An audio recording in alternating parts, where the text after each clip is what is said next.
All right, welcome to improv.com. My name is Nate Smith, and I'm the host for today. But today we've got a special show. Ben Noble, comedian, improviser, and writer of I'mMakingAllThisUp.com, is going to be interviewing Amey Goerlich, Terry Withers, Harry Ginsimer. Did I say that right? Yes, and myself about improv.com. So. Thanks for joining us. If you're joining us at the website, you should know that there are shows going on. There was a show earlier today. It was International Incident. Let's have a big round of applause for them. Yay. And then later tonight is a special show that I will be hosting called How to Be a Dad with some popular, famous dad bloggers who will be taking questions from anyone about any topic, but probably mostly about being a dad. And then we'll have some dad improvisers, myself, Doug Moe, and Josh Eakrite, will be improvising based on the answers and discussions of those scenes. So that's going to be a lot of fun. So stick around for that tonight. That's at midnight Eastern Time, or 9 o'clock Western Time. So let's get right to it. Let me introduce everyone that we've got here. First, I'll introduce our panel of improv staff members, and then I'll introduce Ben. So first, we've got, to my left, is Amey Goerlich, who is the artistic director of improv. Say hello. Hi. Hi. And Amy's. Hello. How are you? Good. Amy's at the beach. So yeah, I'm on vacation. Which proves that even if you're on vacation, you can do a little E-MPROV just to satiate that, you know, you still want to do a little improv even if you're trying to relax. Exactly. All right. Then next down my line is I've got Harry Ginsimer, who runs the website for improv. Right, Harry? I'm the site update assistant. So yeah. All right. Thank you for having me. Great to be here. And where are you? Me, I'm in southern New Jersey. New Jersey. Also exotic and lovely. And then we've got Terry Withers, the founder of improv and the inventor. Say hello, Terry. Hey, how is everyone? We are great. Thanks for being with us today. And Terry, you're in New York? Yeah, I'm in Long Beach right now. Very nice. And I'm in I'm not in St. Louis. I'm in Portland, Oregon. But I'm from St. Louis originally, which is how I kind of came across Ben Noble, who writes I'mMakingAllThisUp.com. Ben, tell us about yourself and what you're doing. Yeah, sure. Thanks, Nate. And thanks again, guys, for having me on today. Basically, I have been doing long-form improv since January 2013, and the Improv Shop is sort of the place where I got my wings here in St. Louis. It's been around since 2009, and I just, got into this bad breakup with a girl I was dating in 2013. Thought we were going to get married, and she didn't feel the same way. So I needed something to do with my time, and I stumbled onto improv and just kind of fell in love with it ever since. So I did the training center at the Improv Shop for my first year, and so for the past 8 or 9 months, I've been playing on a house team there, on a Herald team. I'm on another independent team, and couldn't get enough, as I think we're all want to do. So I started a blog, immakingallthisup.com, and I post twice a week. I try to do every Friday sort of like a tips and tricks, like how to do better improv from my perspective type article. And then on Tuesdays, I interview people, mostly people in St. Louis who are doing improv, mostly my friends, but now I'm really excited to get you guys on the show. Nate reached out to me, so super pumped to be able to post this video ultimately to the blog and kind of get your guys' opinions, people who are from St. Louis, who aren't from St. Louis, who are just out in the world doing cool stuff with improv. So I guess we'll get into it. I'll ask you guys a couple of questions that I have prepared, and we'll just see where the discussion takes us. I guess my first question, and I'll just kind of like cue you guys up and go down the line as you guys show up on the bottom of my screen. How did you get your start? How long have you been doing improv? How did you find it? Amey. Oh, me. I was a theater major, and I loved all things theater. I was an actor, and then I became a director, and I started falling into experimental theater heavily, and kind of went all over the country to different schools and made my own kind of theater major, and ended up going from UNH to Humboldt State University to Marymount Manhattan, and started working with experimental directors like Charles Busch and Richard Foreman. And every corner I went through, basically people told me to do comedy, that, you know, my sensibility was very funny, even if I was doing like very dark, like German expressionistic theater, I was still it was rooted in comedy. So I started exploring that and found long form and just fell in love immediately, because, you know, you can write your own scripts, you can construct your own jokes, and ultimately I've never left. And that started in about 2001. I started doing proper long form at the UCB. I took level 1 with Armando Diaz when he was still there, and then Michael Delaney and Kevin Mullaney, and then after that just a slew of people. And just, you know, wanted to train as much as possible, because it was just such an interesting art form to me, because I also love the idea of ensemble and creating something with other people, not relying on your own jokes, you know. So that excited me, and the idea of acceptance and community, which I think, you know, is also parlays into E-MPROV, and everything I hated about the internet has now become something that I'm embracing again, you know, going back to the core of what the internet was supposed to be, which was communicating with each other through the military. And then, like, now we get to use it, which I'm trying to go back in time and say to myself, like, that is the most important thing about the use of the internet. So I think that's where kind of the origin story of E-MPROV begins for me, being able to connect back with my original team of Kromfers who are now like bi-coastal, and getting the opportunity to still be able to play with them and get that same feeling you get on stage.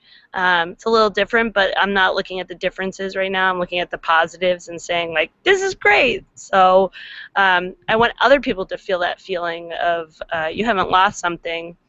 You can reach out in a new way. So that's my short answer. That's awesome. That's perfect. Harry, you're up.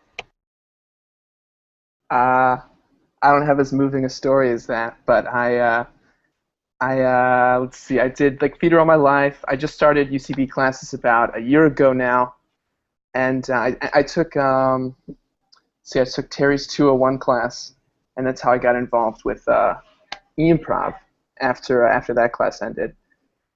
And like living like not near a major city or like a place where lots of people go to do these kinds of things, I really was like a huge help to kind of like stay active with improv and keep practicing and performing, because I wouldn't have been able to do it really if this place didn't exist, you know. And I met a lot of like-minded people through it, and and now I perform weekly with my friends on it, and it's a blast. I couldn't ask for anything better. Yeah. Your turn, Nate. All right. I remember I was in high school and wanting to, like, my friends and I would go to movies every weekend, but we got to the point where we'd seen every movie out. We wanted to go see comedy shows, but all the stand-up comedy in town was 21 and older, and you had to have a drink minimum, and so we found a Comedy Sports. This is in St. Louis, where Ben is from and where I used to live. So the Comedy Sports chain used to be in the Union Station there, and I went and watched those shows and immediately fell in love with. And I'd never seen improv before. Trying to think, maybe I'd seen some Who's Line, but I had really never seen it live like this, and it just blew my mind what they were doing. And then when I graduated high school in 1999, I decided to audition and try out for them. And so I started off in short form, and I performed with them for a few years, and then around 2004 moved out here to Portland, Oregon, where I did a little bit of Comedy Sports out here, and then fell in with an indie long form group, and I've been doing long form kind of ever since, but I do some short form every now and then. And in 2008, I met up with some people who opened a theater here in Portland called the Curious Comedy Theater, which is I think we do improv and sketch and stand-up, and we do long form mostly, but now we also do short form. And so I've been doing that, but I became a father about 5 years ago, and so that kind of I had to scale back my performing. And so just recently, I discovered improv through the theater. Terry had contacted Stacy at our theater, our artistic director, and I like jumped at the chance to try it out because I love the internet and I love finding ways to communicate with people on the internet. And so yeah, this is really for me like filled in a gap where now I'm getting to perform, on a weekly basis, and I can literally put my kids to bed. 5 minutes later, be on the computer with people from all over the United States or the world, do a show, and then at the end of that show, 5 minutes later, be downstairs watching reality TV with my wife. So this is a miracle. So, That's awesome. Yeah, it's insane what you can do on the internet now. All right, Terry, you're up. Okay, yeah, sure. I've been doing long-form improv for 7 years, I guess. I think, yeah, 2007, I started taking classes at UCB, and I've been doing it pretty intensely for the last 7 years. Like Nate, I had a kid about a year ago, which was fantastic, but did, cause a lot of scheduling issues, and I was missing improv. And I also had just been doing, like, in the last year, I had been maybe exploring doing stranger shows, like trying to find stranger ways to do shows. And so this idea presented itself to me, and I think at first I thought that this would be part of a menu of strange shows that I was engaged in. And instead I kind of just decided, maybe like a week or two into it, that it had enough legs that I should just do this, And yeah, so that's pretty much my story. That's it. Cool. So how would you describe like your style of play? Like what kind of shows or scenes do you have the most fun doing? Going back to Amy.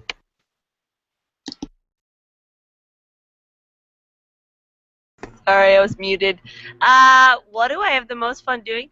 I mean, at this point, because I've been doing it so long, it's anything that surprises me. Like I spent like 2 years of my life trying to do scenes with just the person that no one wanted to do scenes with. I thought that was the most fun. Like, I took a Christian Capizzoli class where I intentionally did scenes with the one guy that nobody would step out with and nobody wanted to play with. I was just like beelining, like just pointing at him and being like, get out here. And people thought I was nuts, but I felt like it was at that point, you've been doing improv for 12 years. It's like, maybe I should be working out a different muscle. So for me, that was like a gym, like a free gym membership where I realized that I needed to just like play with the bad person and try to make them look good, and try to also broadcast like, what's my brand? Like I was really into like figuring out what's my brand in improv, because it's great to play a gay cat, but 30 Rock didn't appreciate that when I came in with that as an audition piece, which I think is like the point of improv. I can play a gay cat on E-MPROV.com, but in reality, there's no other real place I can play it. I mean, take it seriously. What do you mean by your brand of improv? Can you talk more about that? I think really simply, it's just the idea of like, if you really go to the core of comedy and who's successful in comedy, we're all character actors. There's some people that kind of like go into other realms of acting, but I think that we're all truly character actors, and we all actually do well as presenting ourselves with our true brand. Like I feel like Zach Woods is a really great example of that, because I got the chance to be in classes and on a team with him when he was 15, and like to watch him go through what he went through to figure out his own brand, and to see the kind of stuff he's doing now. I'm like, yeah, someone saw him do what he does well, and they kept putting him in roles that were the essence of that.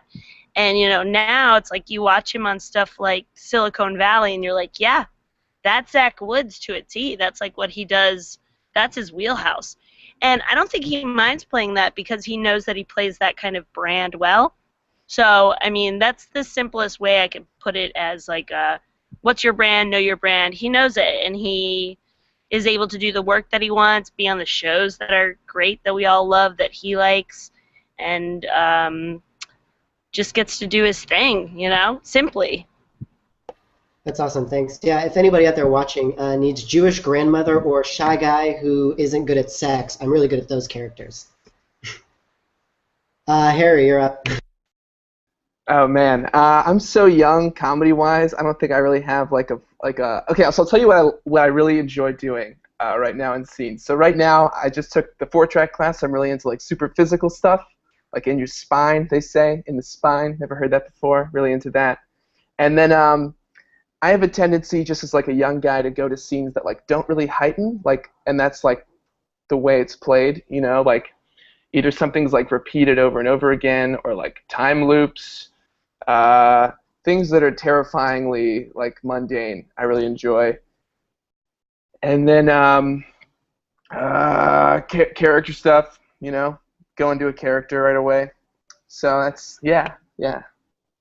Wait, talk more about that spine thing. I'm not familiar with that.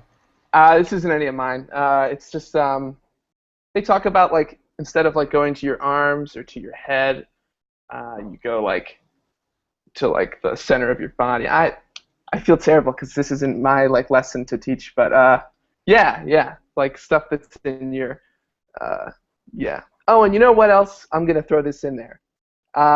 Lately, I've been getting really into like silent stuff, along with the physical thing, and I want to do more with that. Stuff that's like stuff that challenges you to go beyond words, because I think a lot of the times my tendency is to get stuck making huge choices and not backing them up with space. Yeah, that's a really good point. I know what you mean. All right, Nate.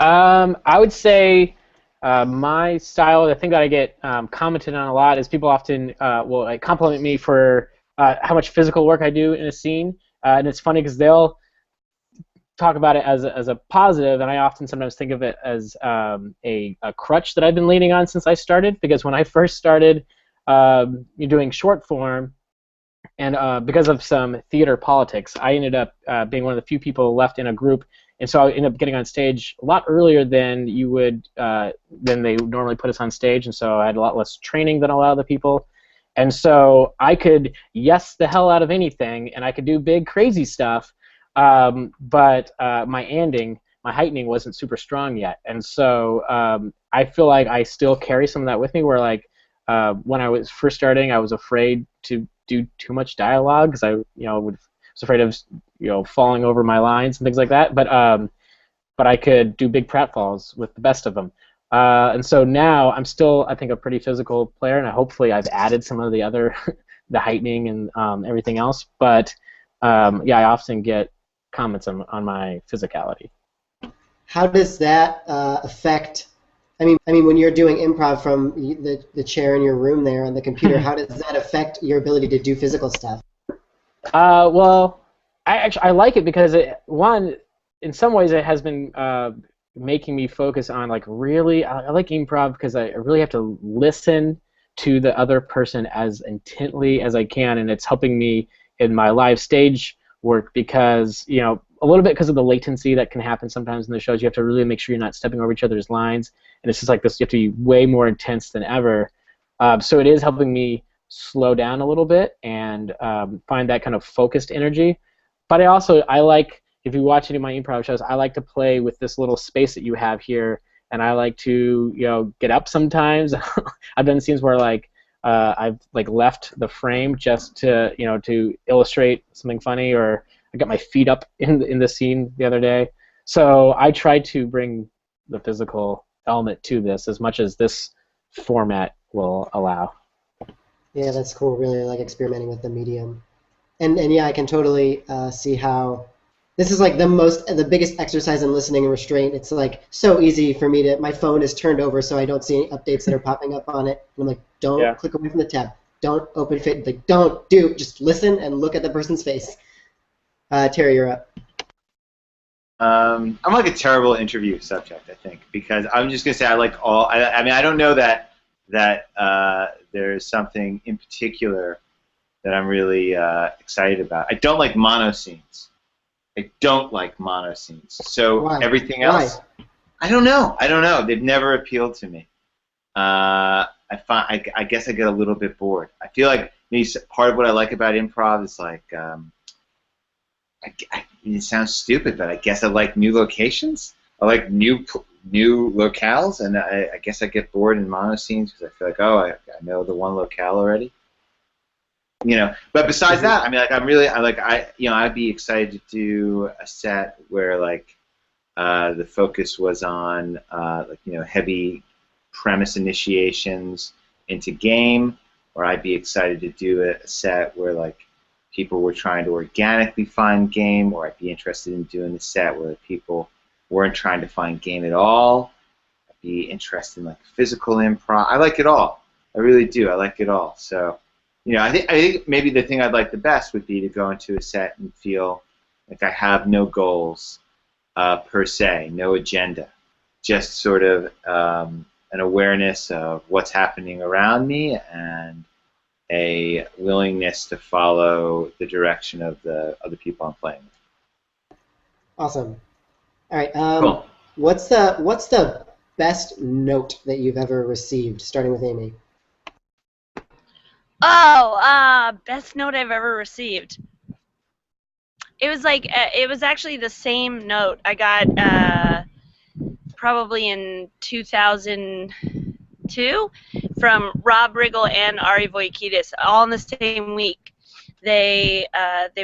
Rob was sitting in teaching my level 2 class, and then Ari I had like a practice group rehearsal with, but they both said the same thing. Like I had scenes set up where I could have like just killed it, and you know, at the time where we were doing improv scenes as like a regular time, and I didn't go for it. And Rob was like, I don't understand. If you have the missile there, just jump on the missile and go to the moon. Just why aren't you doing that? And then Ari said, well, you had to kill that lion. Why don't you jump out of the window, go chase that lion down, shoot that motherfucker? And I was like, oh, yeah, I get it. I can't softball pitch anymore. If I have a great idea, I need to be okay with these characters are going to die maybe in 5 minutes and we'll never see them again.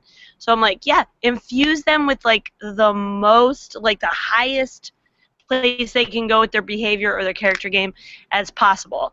So I kind of like, at that point I was like, done deal. And then I'll figure it out. If I have to do it again in a second beat, I'll heighten it or I'll figure it out.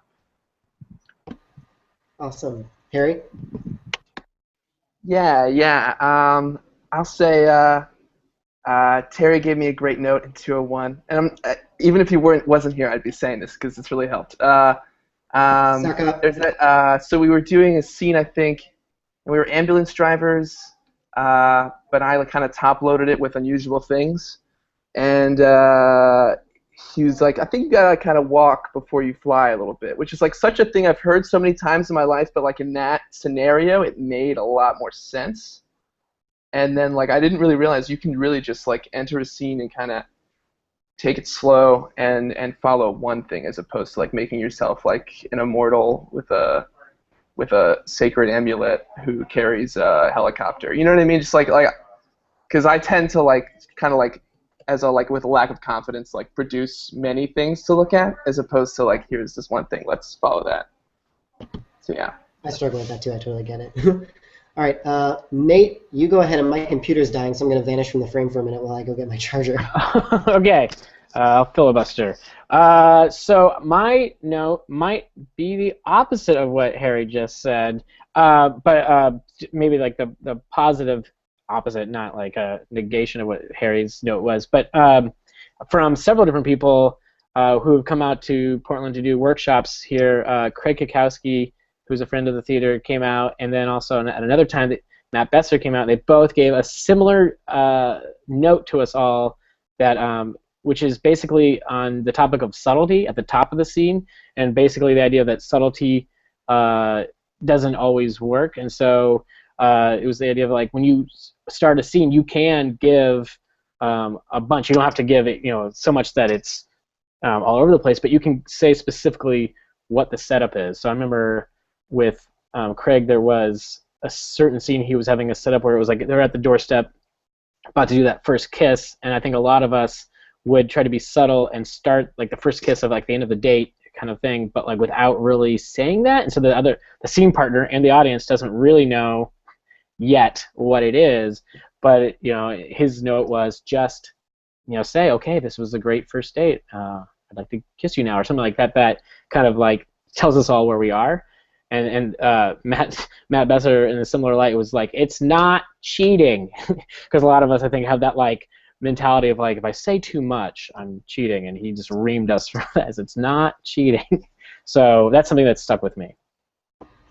Cool. And Terry? I guess I mean, like it's a funny question. I guess maybe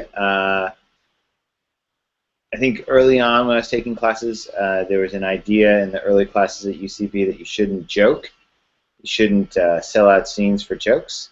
I think that's helped me a lot. I think that one's helped me an awful lot. Awesome. All right, I guess I'm going to ask one more question, mostly directed at Terry, about improv, and then we can do some improv. Oh, great. All right, so where did this idea come from? Like, how did you get improv started? Where'd you find all these lovely people that we're talking to today? Yeah, that's a great. I mean, like, thank you for asking, and thank you for being interested. I think like last year, for whatever reason, I was having a lot of ideas come to me while I was sleeping. And I think that might be because I was so tired with Finn having just been born, and I wasn't getting a lot of sleep. Like, I definitely remember having the idea, and I should say, like, sleeping and or like in a near sleep state. So like, I think like some ideas for shows in the last year came like when I was like driving a long distance, or maybe up very late at night. But then also, I think I remember specifically, I remember waking up one morning in like October, November last year, and thinking to myself, I have got to figure out how video conferencing works so I can start doing improv with people over video conferencing technology. I remember I woke up and I was like, I've got to do that. I must do that soon. And like I remember I had that thought, and then like 2 or 3 weeks went by, and I woke up again and I was like, I still don't understand how video conferencing technology works. I still don't get it. I've got to figure that out. That was it. I mean, it's not like it's not really that brilliant an idea, frankly. I mean, like, I think like early on, when I was taking like 101 or 201, I was texting or maybe instant messaging with one of the guys I was in a practice group with, and it's just like sort of natural to sort of think to yourself, oh, geez, you could kind of scan out a scene, just over an IM, and you could kind of like sort of play around with it that way. And I had been thinking, I guess, like maybe a year and a half ago, 2 years ago, the current artistic director for UCB had asked me, there was some app builder had come up with a app where like 2 or 3 people could have their iPhones out at the same time and could do anything and be filming with their iPhones at the same time. And then all the video would go up to a satellite, and it would randomly edit the 3 different streams and immediately produce a edited version of what you had just done. So these guys who had designed this app had called up the Upright Citizens Brigade and theater and had asked them if they wanted to do a test run of this technology. And I was one of the people who gave it a shot, and I thought that was really cool, a really cool integration of some of the new technology that's out there and improv. So we just tried it out for a couple minutes. Like, the edits weren't fantastic, but they were interesting. And that idea had been clunking around in my head for a long time. And I think ultimately I'd like to see more stuff like that start happening with improv. Like right now, like improv, technically, right, the definition is the combination of improv with electricity. So I feel like there's a lot of room to play with that idea and that concept with different types of technology. Like, I'd love to see what could be done with Google Glasses. I'd love to see what could be done with different video apps. I really don't know. I'd like to see. Harry recently did, I thought, a really clever sort of twist on what we typically do, because what we typically do is what we're about to do, which is like a 4, 5, 6 performers get together. We have a Google Hangout, and during that Google Hangout, we play out a series of scenes, and that's it. Harry did a thing where we had multiple Google Hangouts opened, and we were going to different small locations in a macro location. So I think, where were we in that one, Harry? Were we in a bank or an office? A large office building, Time Warner Cable. Yeah, we were in Time Warner Cable, and so like there were like some scenes happened outside of the building, some scenes happened in the foyer of the building, some scenes happened in like a large conference room, some scenes happened in a bathroom, I think, and that's interesting. I mean, I honestly think that, I mean, like it, hate it, it's never been done before. It's never been done before, and that, I think, makes it very, very cool. I think that makes it extremely cool to give that a shot. Yeah, so that, I mean, I think that idea, having done that with that, and I forget, I wish I could like name the app that I had played with a year or so, 2 years ago maybe now. It was maybe 2 years ago that we did that thing at UCB. I wish I could remember what the name of it was. Just because it would be nice for me to give the developers of it a shout out, but I've got no recollection. But that idea had been banging around in my head for a long time. Very cool. That's so cool, and I think it's awesome that like this. I don't know. I guess like theater space exists really because I don't know. I mean, I assume it's got to be the same everywhere that you guys are. It's hard to get stage time, and it's hard to get those reps in, and I mean, even now, like. It's, you know, if you practice just the two of you, that's one thing. But even now I'm a little nervous. I'm like, oh, who's going to watch this? Who's going to see this? It's like you're getting to do an extra show from the comfort of my own home. As if I would. I am wearing pants, but I don't have to if I don't want to. Yeah, it's true. And I'm very curious to see what it can lead to. I mean, like, in a weird way, like technology has taken the immediacy of live performance and kind of destroyed it, right? Like theaters just can't hold up against TV and movies. I mean, I know everyone says that it can, but can it really? Can it really? You know, can theater, when like, you know, a large theater maybe sits 500 to 1,000 people, can it really compete with something that like 1 million people can watch all at once, or 13 million people can watch all at once? And like, and certainly in terms of like affordability. And yet, you know, with this, like all of a sudden you can do something live very cheaply, very immediately, and like it is kind of like a virtual theater. And Harry also did another experiment that played with that, where he, you know, I mean, Google Hangouts has its limitations, and they're pretty intense. But he tried doing a set and then also having a Hangout open that people who were watching the set, we could watch those people watch the set. And so in a weird way, like you could kind of like sort of like take like a little, like look through a keyhole at what the rest of the audience, what their experience was like during this set, which is such an important part of a live performance that is missing typically when you watch a television show or a movie. I don't know that what we're doing now will ever lead to more of that, but wouldn't it be cool if it did? Wouldn't it be cool if like you could like, you know, click on your computer and watch something happen live, and then not only watch something happen live, but communicate with someone else watching it live half a continent away? I think that would be a pretty cool thing to be able to do something like that.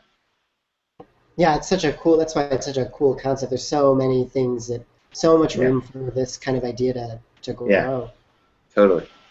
So, how about? But you know what I'll say this though, Ben. In order for it to grow, we need to find more programmers. We need to find some people who like understand how to bend this technology to what we want it to do. You know what I mean? We really do. Yeah, can we give a shout out to anyone who would be excited to be a programmer for E-MPROV.com that loves improv too? We should start every improv set now saying that, because it's true. Like, there's like a lot of great things that we could do if we weren't such computer dunces. Yeah, we can do Terry, a lot more exciting things. Can I just say the one thing you said to me in our last meeting that I think is so funny about our age of becoming a programmer? Sure. I just said it. Terry was like, "Are we too old to become programmers?" I was like, "Yes." Yeah. Yeah, the thoughts crossed my mind. I'm amazed that I was able to buy a website domain and embed something in it. To me, that blows my mind because for a long time I thought for sure that was never going to be something I did in my life. But I think programming is about 50 times more difficult. So we're going to look for someone who can do that rather than try to learn it ourselves. And please email either me or Terry about that if you're interested. Oh, please do. Please do. Please. Please. All right, cool. Cool. Nate, why don't you do a little setup of what's about to happen for people who may have never seen improv before or are unfamiliar with it? All right, so we're going to perform some long-form improv for you. We're going to take a suggestion. I'm going to go to a random word generator on the internet and get a word, and then we will all be performing. We'll be making up scenes as if it was written, but it's not. And the way this technology works is when somebody is talking, the screen will switch to them. Is that a seagull? What was that sound? No, because Amy's muted. We will, yeah, the scene will cut to them, and other than that, we're just all going to be playing different crazy characters. And then when it's done, when we feel like it is done, one of us will end the show, and that can be any of us.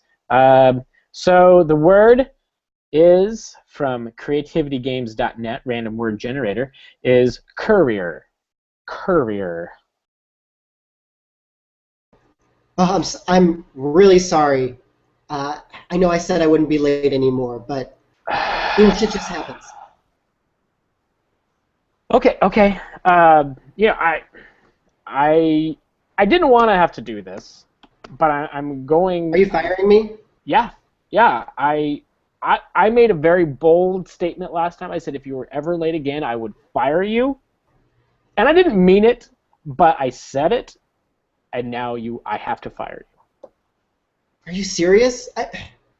Look, I won't tell any of the other guys if you let this one go.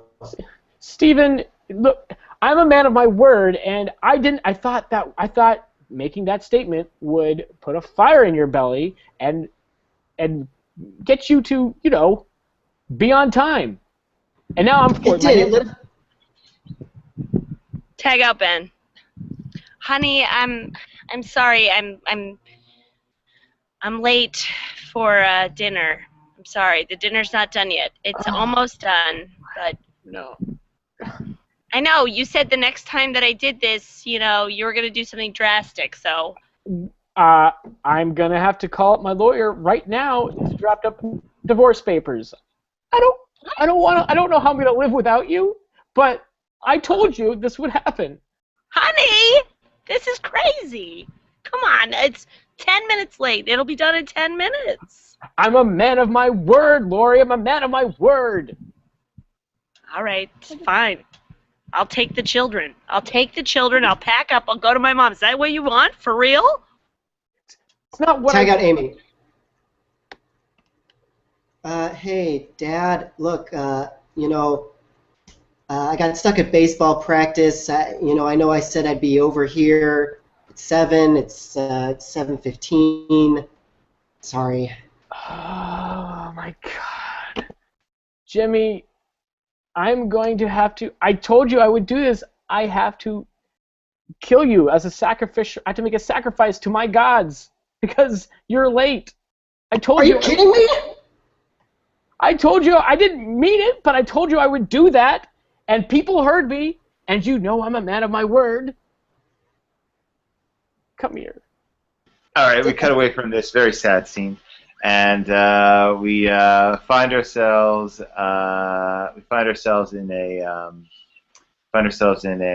a college classroom. Who can tell me another word for? Who here can tell me another word for a messenger? What's another word for messenger? Pigeon. A pigeon. Yeah. I would say yes. I would say yes to that. A pigeon is a type of messenger.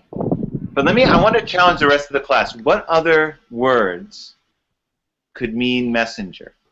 Pigeon's a word that could mean messenger. UPS. Yeah. Yeah, I would say yes to that. UPS definitely is associated with sending messages. What other words? Are we speaking metaphorically or? No, not metaphorically. I mean literally means messenger. I think pigeon. If I heard pigeon in a sentence, I would think that means messenger. If I heard UPS, I would think that's associated with messengers. What other words are like that? iPhone. Yes! Yeah! That's right. That's right, Roger. iPhone is correct. Yeah. So when you're writing your essays, it's not just a couple words you can use. There's a lot of different words that you can use to mean different things. And I want to push you even farther. Okay? I want to push you even farther past where we are now. What other words, besides words like UPS, pigeon, and iPhone, could mean messenger? Shoosh, which is the sound of your mail being sent. Sure. Absolutely. More than that. Get farther away from it. What else could mean messenger? What else? Go ahead, Ted. Olympus. I think so. Sure. Mount Olympus? You mean Mount Olympus? Yeah, like where the Greek gods lived in Hercules, yeah. Because Hermes was the god of messengers, right? Is that why? That's a great point. That's a good point. What if the guy who cleans up the manger where Jesus was born, like what if after they left, he was like, "Whoa, this is a messenger." Like it was a mess in the manger. This may surprise me because I know you're trying to be a smartass right I'm now. not. No, I understand what you're doing. Okay. No, I'm trying to think outside the box. I'm trying to combine the words like mess and manger, messenger. I'm trying to think outside the box. No, I don't believe you, Rachel. I don't believe that you are trying to do that. You're my worst student, and I dislike the way you. I don't like you. But I would say yes. I would say yes. I would say the person who we assume cleaned up that manger after Jesus left, I would say that does mean messenger. Okay. What about like a small bag of rocks? Would you guys think that that means messenger? What's your logic that backs that up? Could you communicate something with a small bag of rocks? You could send a message, I guess, but one kind of message, right? Like a really mean message. Yeah. Because you could throw it at someone? Yeah, or their window or their car or something. Yeah. Or like at a student that you didn't like. You could do that. You could do all those things. But you could also take... No, you go. You're on a roll. I was going to say, you could also take a small bag of rocks and put it on a piece of paper and thereby communicate the message. That piece of paper is important. I don't want it flying away. What if like you take the rocks and you put numbers on each rock and then you write out numbers on a piece of paper and you tell them to like roll the rocks and they come up with like a set of like codes, like it could be a coding system, right?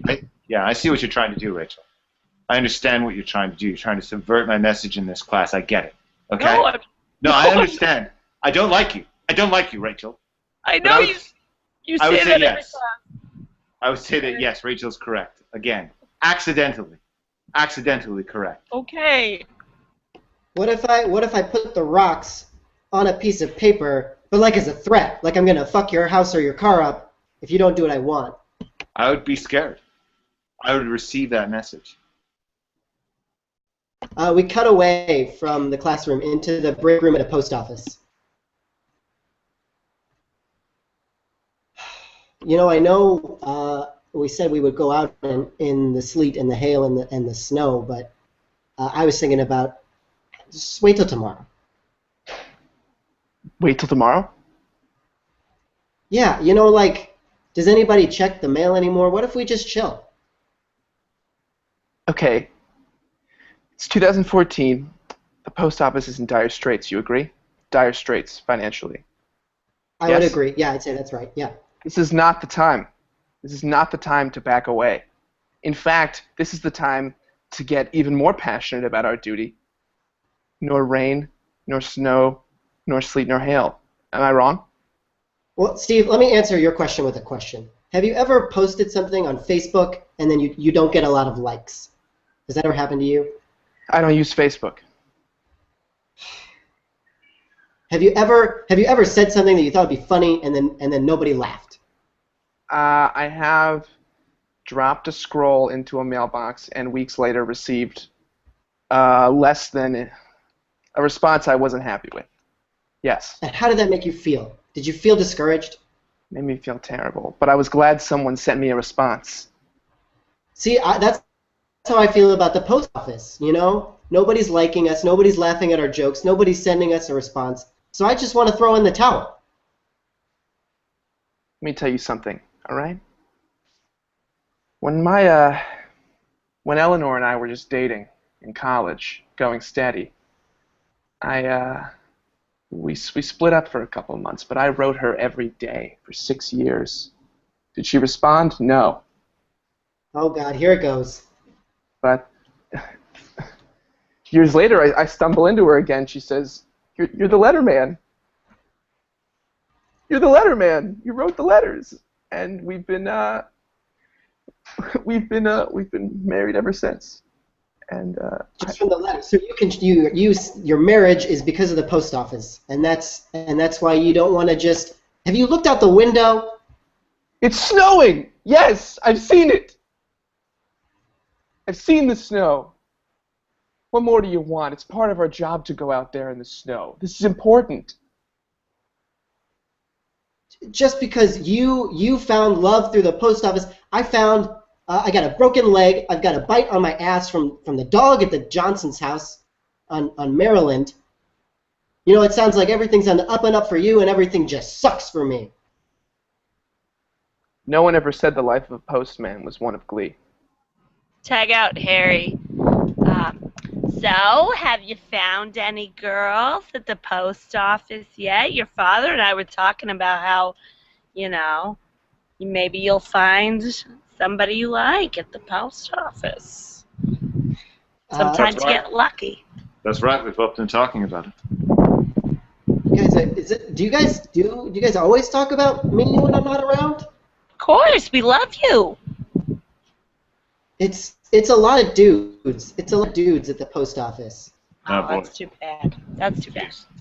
Then you don't like them, right? Well, look, that's why I came home today. I'm gay. I met a guy at the post office. That's great. That sounds wonderful. that sounds like a phase to me. That sounds like a phase. Honey, our son is gay. When I went to school with all girls, I dated a woman, but that didn't make me gay. I'm married now and I have children. Well, but that was my only option. When I was in all-boys school, I dated a young man. But No. that didn't make me gay. I wasn't gay. I wasn't gay. I never thought I was gay. It was just something I did to pass the time. Our son's telling us he's gay. That's different. You think he's really gay, though? He says he's I gay. was This thought I was gay. Buddy, are you gay? Are you gay all the way? All the way, 100%. This He's isn't a gay. phase. This is He's not gay. a cry for attention. I'm All just trying right, to have a well, serious we'll- conversation.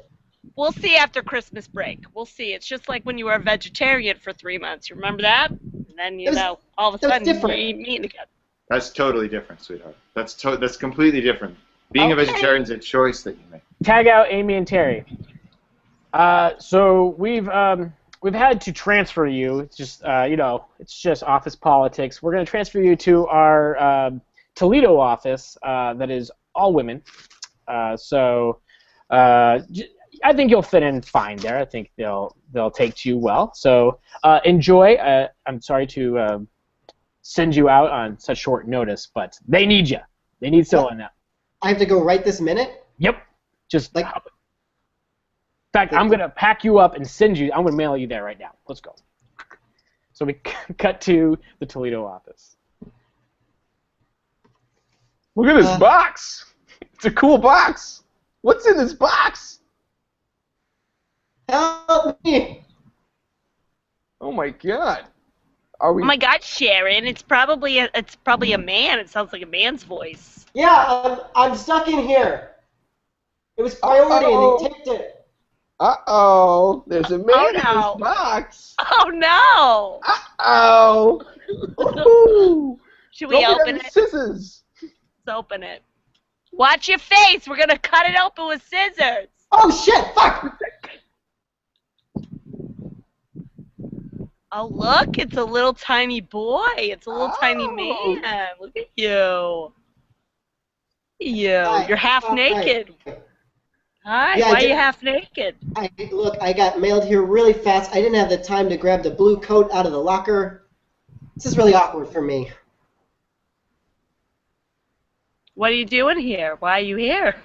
I got transferred, but I'm super gay. I just wanted to know that. Ah, we're all super gay. We're super gay. Yeah. We're happy all the time. No, I'm like a homosexual. Ooh, fancy. Very, wow. So, I don't know what that is. I'm going to be honest. I don't know what that is. Me neither. I've heard it on television. Look, this is inappropriate to get into in the workplace, so I'm just going to do, I'm just going to show you guys with my hands. Maybe you'll get it. Yeah. Oh, Is that- it's like that painting. It's like that Michelangelo painting, right? Yeah. Like God touching another man, making life. Yeah, except in this situation, those fingers are dicks. Okay. All right. Cut away from this scene where people learn about homosexuality, and we find ourselves in a dentist's office. Well, it's good to have you back. It's good to have you back in here again. Roger. It's good to be here. You were transferred, huh? You were out of town for a while? Yeah, but I came back just for the apartment. I'm sorry, you came back for what? Just these appointments, because it's hard to find a good dentist. I'm sorry, Barry. Did you just say? I'm sorry. Go ahead, spit that out. Spit that out. Thank you. I was saying it's hard to find a good dentist, so I come back. To Miami? Yeah. Where are you living now? What? I'm living in Cleveland. You come back here for your dental appointment? Yeah, my wife kind of does the same thing with her hairstylist. She travels just to get her hair done, but man, you're amazing with teeth, and I don't trust anyone else with my teeth. Are you joking right now, Barry? No, Is I'm that not. a good joke? No, I'm not joking. This is how I feel. I feel like we've had a relationship for you've been my dentist for 10 years now. I'm not just gonna go take my pearly whites to some Cleveland dentist who doesn't know what he's doing. I'm getting really scared inside. What? Are you telling me that you're traveling thousands of... Barry, that's frightening. It's just a plane flight. Don't get mad at me. I'm not mad. I'm not mad. You sounded angry. You sounded there was a hostility to your voice. Well, I mean, you didn't call me crazy, and I feel like I'm the one being loyal here, and you're questioning that, and I just feel like if you're not going to appreciate it, then maybe my loyalty should go elsewhere. Well, I mean, honestly, I think many of my patients have moved over the years, and I never see them again if they move. I wouldn't come back to me if I moved. I provide an okay service. I provide a normal dental service. You're saying you wouldn't miss me? Because I miss you. All right. Well, I mean, I guess I'm happy for the business. Well, Tag out Terry. So you came all the way here just to get this shirt dry cleaned? All the way to California? Yeah, when you find a good dry cleaner, you'll go over mountains and oceans and hills, whatever it is, to get good dry cleaning. That's my policy. We're like a dime a dozen. Yeah, but you're my dime. Tag Nate. All right. Well, we got to get on the plane to Japan and take the shirt there. Get it cleaned. I'll get there right away. I can only handle like 2 shirts a month. We can't take this much clientele. I can't buy that many plane tickets. Look, in business, Tommy, look, we have a reputation to uphold, and God knows we can't handle it in the back here. I know. I thought if we did it once, just went to like the best dry cleaners in Japan and did that once, word would get around. These guys are great. Go to them. It's not sustainable. Tag that's out what happened. Harry and Ben. Bring in Nate. Honey, I'm looking at all these bills. We have so many bills for all these random plane ticket things you're taking. I asked you if I could go 20 miles away to get my hair cut, and you said we don't have it in the budget. I mean, what are you doing? I mean, we moved here for your job, and now you're going all over the world to these men to get services. I mean, what's happening? Look, I'm a businessman, and I need good-looking teeth when I'm giving my presentations. I need good-looking clothes. I need everything pressed and dry cleaned perfectly. These are business expenses, and that's all that is. Okay, but it's on our personal credit card, so it's like when I went to go buy groceries for the kids and us yesterday, they told me I was denied. I had to use the Discover card. I was so embarrassed. Well, okay.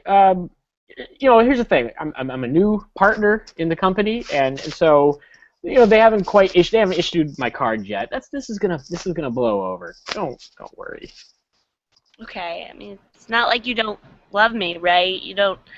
I mean, I want to press your shirts. What? Well, look, it's not a trust issue. It's just that I trust my store in California because they give the perfect Japanese press, which nobody else does. Have you been to Japan? Honey, I've been practicing. I've been taking online courses to learn how to press like Japanese launders. I'm trying for you.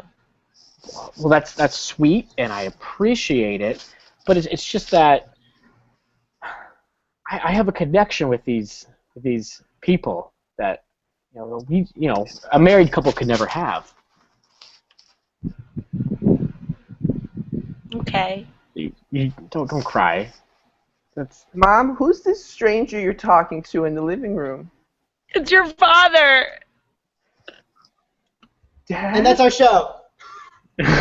All right. Thank you, guys.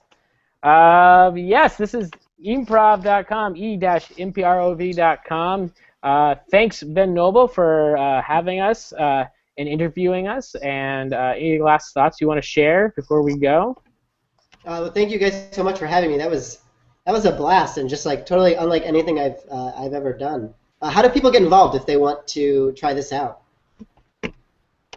Well, there are, I think, a couple different little forms on the website you can fill out right now, and there are weekly jams on Fridays. So there's one form that I want to improvise form that you can sort of just fill out your name and your email address and sort of say, I want to improvise, and then you can get put into a jam, which would be similar to what we just did now.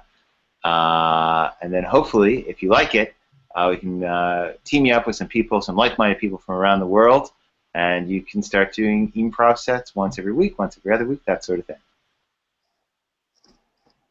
And we Awesome. also Thank you guys so much.